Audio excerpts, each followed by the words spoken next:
இது மகிமை நேரம்.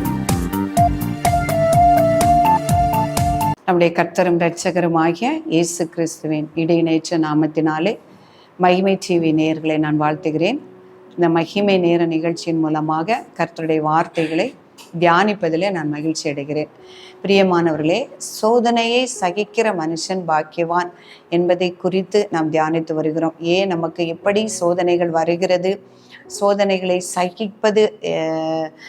சகித்து எப்படி அவருடைய ஜீவ கிரீடத்தை பெற்றுக்கொள்வது என்பதை குறித்து நாம் தியானித்தோம்.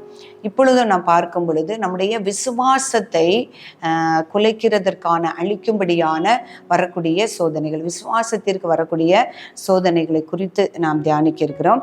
1 பேதுரு 1ஆம் அதிகாரம் 7ஆம் வசனத்தில் சொல்லப்பட்டிருக்கிறது, அழிந்து போகிற பொன் அக்கினியினாலே சோதிக்கப்படும், அதை பார்க்கிலும் அதிக விலையேற பெற்றதா இருக்கிற உங்கள் விசுவாசம் சோதிக்கப்பட்டு இயேசு கிறிஸ்து வெளிப்படும் போது உங்களுக்கு புகழ்ச்சியும் கனமும் மகிமையும் உண்டாக காணப்படும்.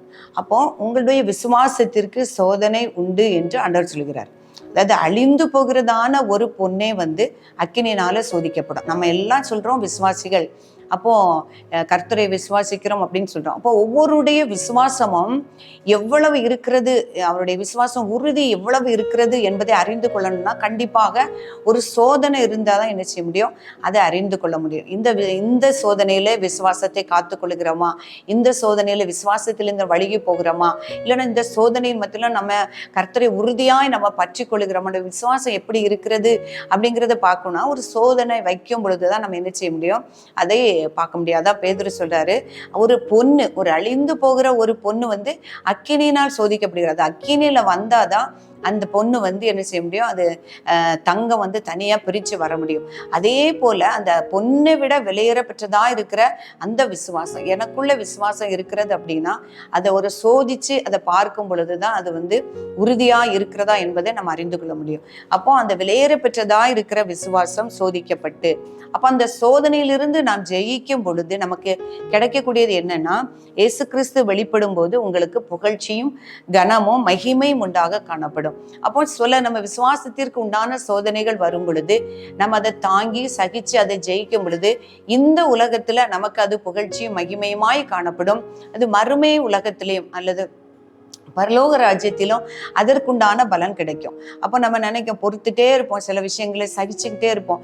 அப்போ நான் என்ன நினைப்போம்னா, இதற்குண்டான நியாயம் கிடைக்கவே மாட்டேக்கே, பதில் கிடைக்க மாட்டேக்கே, நான் இவ்வளவு பொறுமையா இருக்கிறேனே, இவ்வளவு வேதனையை நான் சகிச்சிட்டு இருக்கேனே அப்படின்னு நிறைய பேர் நம்ம நினைப்போம். அப்போ இந்த உலகத்துல அதற்குண்டான மகிமையோ பதிலோ நமக்கு கிடைக்காட்டாலும் நிச்சயமாக அந்த நம்முடைய மறுமையிலே பரலோக ராஜ்யத்திலே அதற்குண்டான பலன் உண்டு அப்படின்னு சொல்கிறாரு. இப்போ நம்ம வேதத்திலிருந்து பார்க்கும் பொழுது அந்த விசுவாச சோதனை அப்படின்னு சொல்லணுன்னே எல்லாருக்கும் ஞாபகம் வரக்கூடியது என்ன அப்படின்னா ஆபிரகாம் தான். அப்போ ஆபிரகாம ஆண்டவர் தேர்வு பண்ணி அவனை அவருக்கு நிறைய நான் நினைக்கிறேன் ஒரே ஒரு சோதனை தான் அவருக்கு வைக்கப்பட்டது.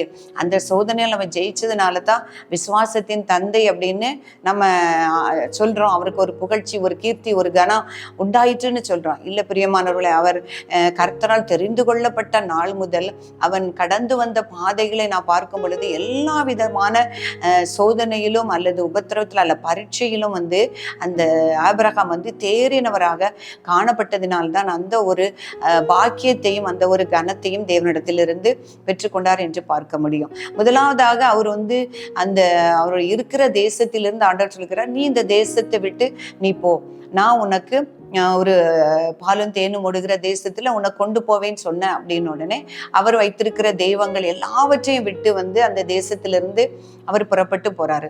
அப்போ ஆனா பதாம் அரான்ல அவங்க தங்கி இருக்கும் பொழுது தன்னுடைய தகப்பனான் மரித்த உடனே என்ன செய்திருக்கலாம், ஆபிரகாம் ஆண்டவர் சொன்னாரு, கூட்டிட்டு வந்தாரு, ஆனா இந்த தேசத்துல நம்ம இங்க வந்துட்டோம், என்னுடைய தகப்பனாரு இல்லைன்னு சொல்லி அவனோட கர்த்தருடைய சித்தத்தையும் அவருடைய வாக்கு தத்தத்தையும் அவன் முறிச்சு போடாம என்ன பண்ணியிருக்கா, திரும்பவும் அவர் அங்கிருந்து அந்த பாரான்ல இருந்து தன்னுடைய மனைவியோடும் தன்னுடைய லோத்தோடும் கூட அவர் பிரயாணப்பட்டார் என்று பார்க்கிறோம். அப்போ கர்த்தர் வாக்கு பண்ணினதை நிறைவேற்றுவார் என்கிற விசுவாசத்தினால அவர் வந்து பரதேசியா என்ன செய்யறாரு, அங்கிருந்து அவர் கிளம்பி வந்தார் என்று நம்ம பார்க்கிறோம். அதே போல லோத்தோடு கூட வரும் பொழுது அந்த லோத்துக்கு தேசத்தை பிரிச்சு கொடுக்கும் பொழுதும் அவனுடைய பெருந்தன்மையை நம்ம வந்து அந்த ஆபிரகாமுடைய காரியங்கள்ல இருந்து நம்ம பார்க்க முடியும்.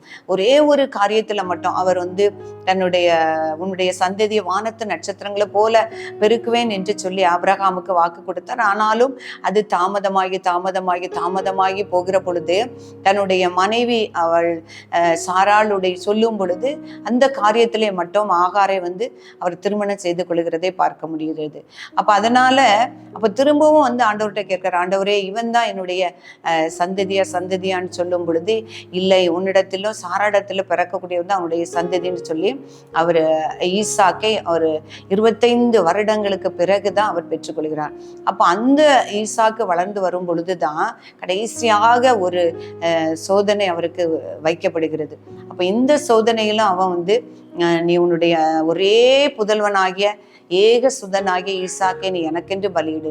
அப்ப எவ்வளோ ஒரு வாக்குத்தத்தம் கொடுத்திருக்காரு. இவன் மூலமா அவன் சந்ததி பெருகும், வானத்து நட்சத்திரங்களை போல பெருகும், கடற்கரை மணலை போல பெருகும்னு சொல்லி அந்த ஏக சுதனை வந்து நீ பலியிடுன்னு சொன்னேன். அந்த சூழ்நிலையிலும் அந்த ஒரு வேதனையான நேரத்திலும் அவனுடைய விசுவாசத்தை காற்றுக்கொண்டு கர்த்தர் வாக்கு மாறாத தேவன் என்பதை அறிந்து அவன் தன்னுடைய ஒரே மகனை அவன் பலியிட துணிஞ்ச அந்த சமயத்துல தான் கர்த்தர் அவனுக்கு இறங்கி அவனை வந்து விசுவாசின் தகப்பனாகவும் ஜாதிகளுக்கு தகப்பனாகவும் அவரை நியமித்தார் அப்படின்னு சொல்லி நம்ம பார்க்கிறோம். பிரியமானவர்களே, அதே போல நம்முடைய யோசேப்பை குறித்து நம்ம பார்க்கும் பொழுது அவர் யோசேப்பை குறித்த திட்டம், அவனை வந்து எகிப்தினுடைய அதிபதியாக, எகிப்தினுடைய அந்த பார்வோ நாட்டுக்கே அதிபதியாக ஏற்படுத்தி அந்த பஞ்ச காலத்திலும் தன்னுடைய சகோதரர்களை எல்லாம் போஷிக்க வேண்டும் என்று அவருடைய திட்டத்தினாலே யோசேப்பை முன்கூட்டியே அவரை அனுப்பினார் என்று பார்க்கிறோம். யோசேப்பும் சகித்த பாடுகள் வேதனைகள்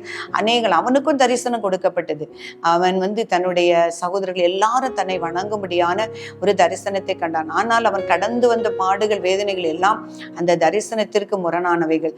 ஆனாலும் அவன் அதிலிருந்து விலகாதபடி அவனுடைய விசுவாசத்திற்கு வந்த சோதனைகள், அவனுடைய பரிசுத்தத்திற்கு வந்த சோதனைகள் எல்லாவற்றையும் விலக்கி தேவனுக்கு விரோதமாக பாவம் செய்வது எப்படி என்று அந்த போத்திபார் மனைவி நிமித்தமாக வந்த எல்லா சோதனைகளும் அவன் ஜெயித்ததினால் கர்த்தர் அந்த அவனுக்கு கொடுத்த தரிசனத்தை அவர் நிறைவேற்றினார். அந்த பஞ்ச காலத்திலும் தன்னுடைய சகோதரர்கள் தன்னை வணங்கும்படியாய் தன்னிடத்தில் இருந்து தானியங்களை பெற்றுக்கொள்ளும்படியாய் முன்னமே அவரை அனுப்பினார் என்று பார்க்கிறோம். ஒரே ஒரு வசனத்தை வாசிக்கிறேன்.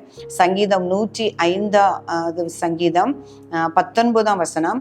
கர்த்தர் சொன்ன வார்த்தை நிறைவேறும் அளவும் அவருடைய வசனம் அவனை புடமிட்டது.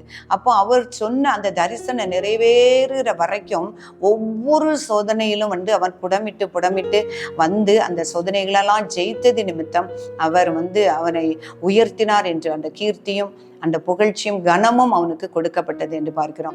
பிரியமானவர்களே, நமக்கு ஒரு சோதனையோ அல்லது உபத்திரவங்களோ வரும் பொழுது நம்ம அந்த உபத்திரவத்துல எப்படியும் நம்ம பொறுமையா இருந்து அதை சகித்து அதை நாம் ஜெயிக்கும் பொழுது நிச்சயமாக இந்த உலகத்தில் அல்லது மறுமையில நமக்கு உண்டான பலனை கர்த்தர் ஒவ்வொருவருக்கும் தருவார்.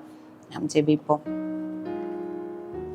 பரிசுத்தம் அன்பு நிறைந்த எங்கள் அன்புள்ள ஆண்டவரே, உம்மை துதிக்கிறோம் அப்பா, உம்மை ஸ்தோத்தரிக்கிறோம். இந்த அருமையான நாளிலும் தகப்பனே உம்முடைய வார்த்தைகளை தியானிக்க கர்த்தர் எங்களுக்கு கொடுத்த கிருபைகளுக்காக நன்றி சுவாமி. ஸ்தோத்திரம் அப்பா. வேதனையிலும் உபத்திரவத்திலும் பலவீனத்திலும் இருக்கிற பிள்ளைகளுக்கு உம்முடைய வார்த்தைகள் ஆறுதலாகவும் ஆண்டவரே ஸ்தோத்திரம் அப்பா. ஆண்டவரே விசுவாசத்தில் இழந்து போகாதபடிக்கு உம்மை உறுதியாய் பற்றி கொள்ளவும், உம்முடைய மகிமையும் உம்முடைய வல்லமையும் காணவும், அதற்குண்டான பலனை பெற்றுக்கொள்ளவும் கர்த்தர் ஒவ்வொருவருக்கும் கிருபை செய்யும்படியாய் நாங்கள் ஜெபிக்கிறேன் அப்பா. நாங்கள் சோர்ந்து போகிற நேரங்களில் எங்களை பலப்படுத்தும் உடைய வார்த்தைகளினால் ஒவ்வொருவரையும் தேற்றி நீர் ஆறுதல் படுத்தும்படியாய் ஜெபிக்கிறேன் சுவாமி. எங்களை தாழ்த்துகிறோம், அர்ப்பணிக்கிறோம். இயேசு கிறிஸ்துவின் வல்லமையுள்ள நாமத்தில் ஜெபிக்கிறோம் நல்ல பிதாவே, ஆமென்.